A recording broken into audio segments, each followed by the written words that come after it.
Our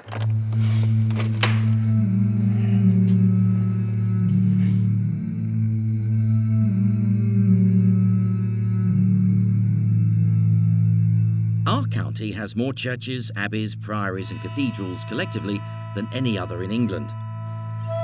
Wow, extraordinary.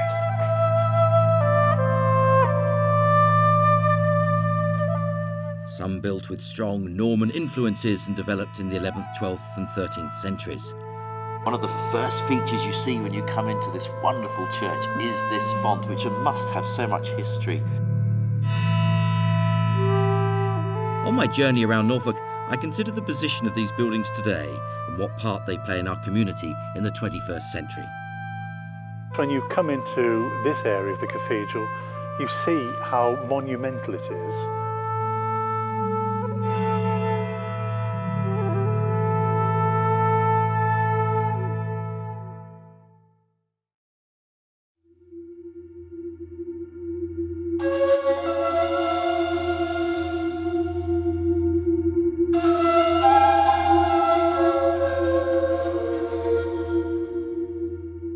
From this vantage point on Mousehold Heath, it is possible to see our fine city and the distinctive spire of Norwich Cathedral, the second tallest in England and the seat of the Anglican Church in Norfolk. Its construction started over 900 years ago, and with the exception of moderate repairs after a lightning strike, fires and a peasants' revolt in 1272, it has remained a strong part of our city's centre and city's ecclesiastical community for centuries.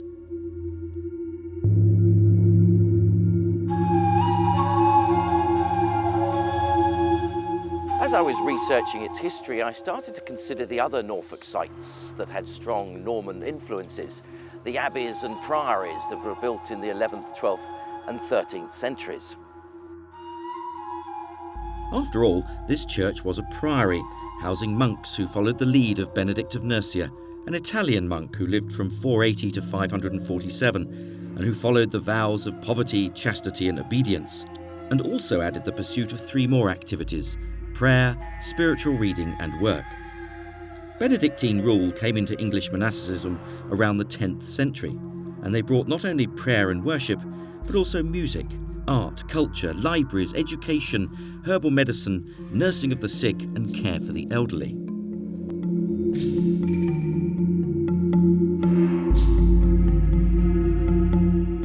And I started to consider, what was the position of these establishments today? What part do they play in our 21st century community? How has their architecture influenced later generations? What can we learn from the past? Of course, this cathedral was built under the Catholic faith, and until the dissolution of the Benedictine Priory in 1538, it was part of the Church of Rome. However, the Reformation changed many aspects of daily lives, and for the next 300 years, public expressions of Catholicism were not permitted until the Catholic Emancipation Act of 1829.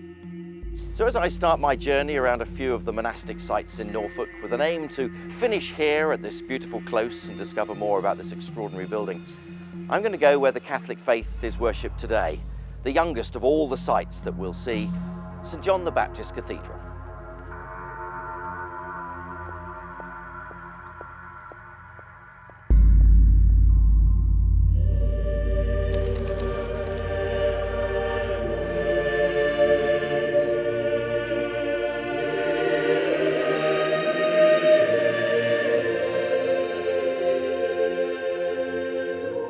It is a fine example of the great Victorian Gothic revival, built on the site of the former city jail, which had been opened in 1826 and moved in 1881 to its present location.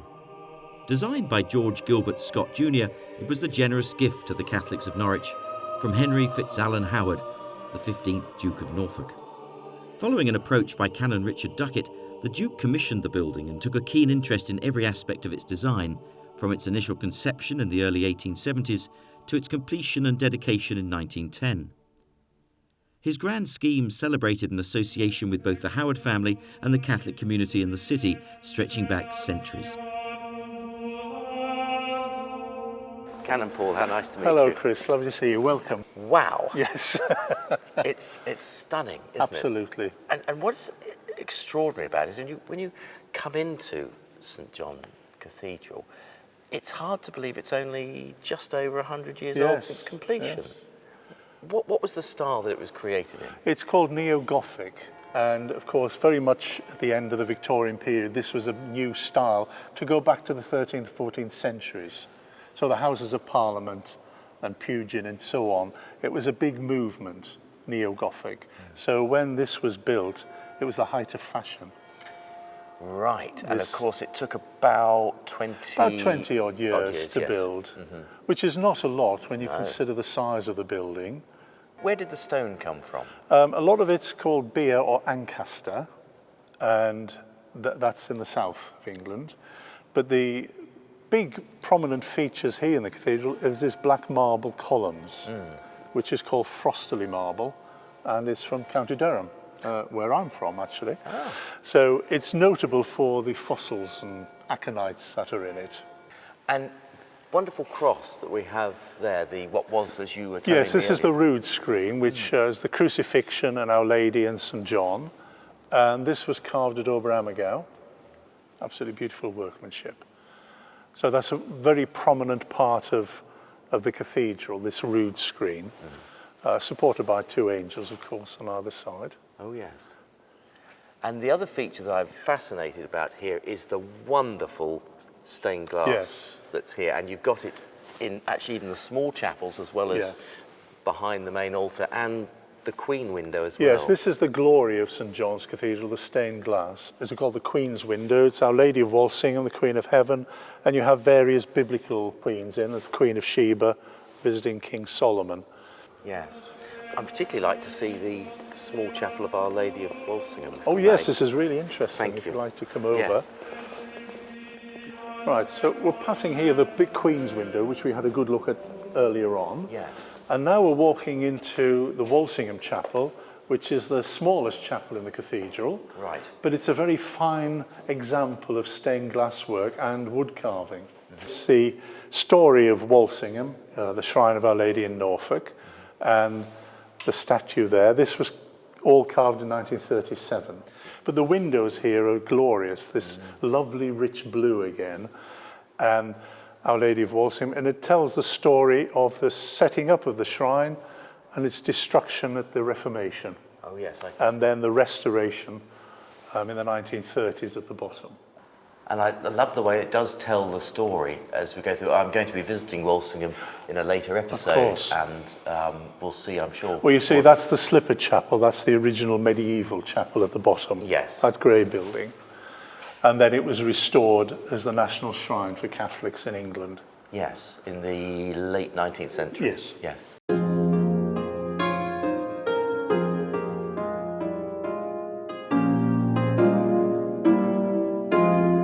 All right, Chris, so we've come now to the old high altar area of the cathedral. When it was built, the main altar would be here rather than down in the nave. And this is a particularly beautiful part of the cathedral because it has all this marvellous stained glass again with this very prominent blue.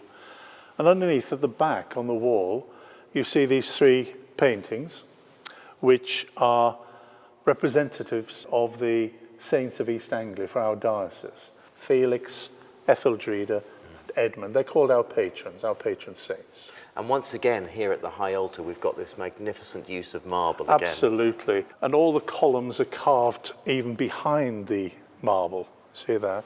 Because this was the centre, the focal point of the cathedral. It's all this distinctive workmanship, which I think makes the cathedral spectacular.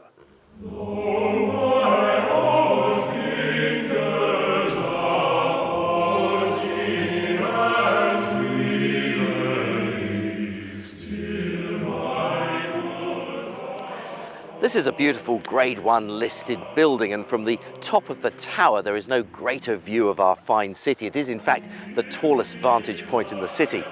However, getting up there, you do need a good head for heights.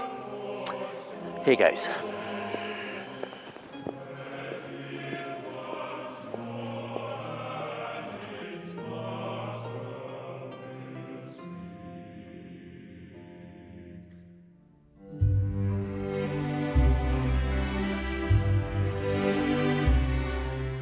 There are tower tours available in the summer months on weekends or by special arrangement during the weekdays. They last approximately 50 minutes and it is a spectacular view on a sunny day. You can see north towards the magnificent North Norfolk coast, across the city skyline, and south and west to see the city suburbs spreading out.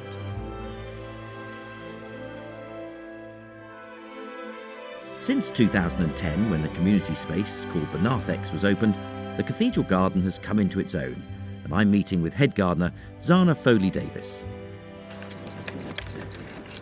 Ah, Zana, bit of hoeing to do today. How are you? Good morning, Good nice to see you. Nice to see you too. What a beautiful garden you've created here. Well, thank you very much. When I first came here, this wasn't here. Right.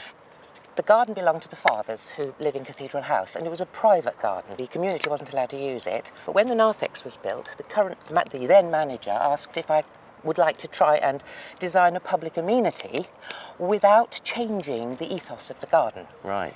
Which I think I've achieved over the years. If you visit the cathedral, as you have done, you'll know it's very architecturally very strong and very straight, which is neo-Gothic. And what I wanted people to do was to come out and go, oh.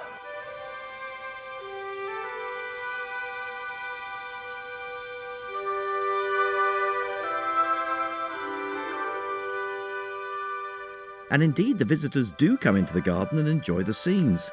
Zana and her team of volunteer gardeners have worked tirelessly to make a peaceful and beautiful haven in the lee of the cathedral.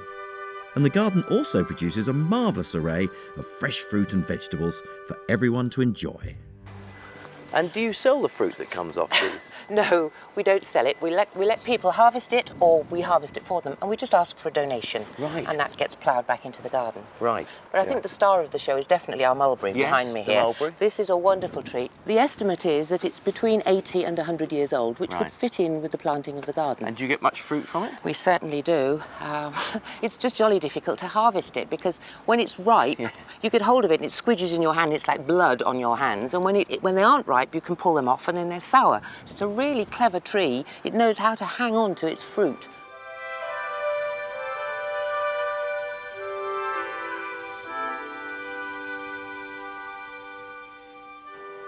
Until 1976, when this became the cathedral of the Diocese of East Anglia, it was thought to be the largest parish church in all of England. It's hard to believe when you step inside that it was only completed just a century ago. It has the aura of an older and more established building. And the development of the Narthex just 6 years ago has clearly been a huge bonus for the many worshippers here and indeed the thousands of visitors that come annually. So, onwards with my journey south to a priory, a Benedictine priory that became an abbey just 90 years before the suppression and which has one of the most stunning angel roofs in the country.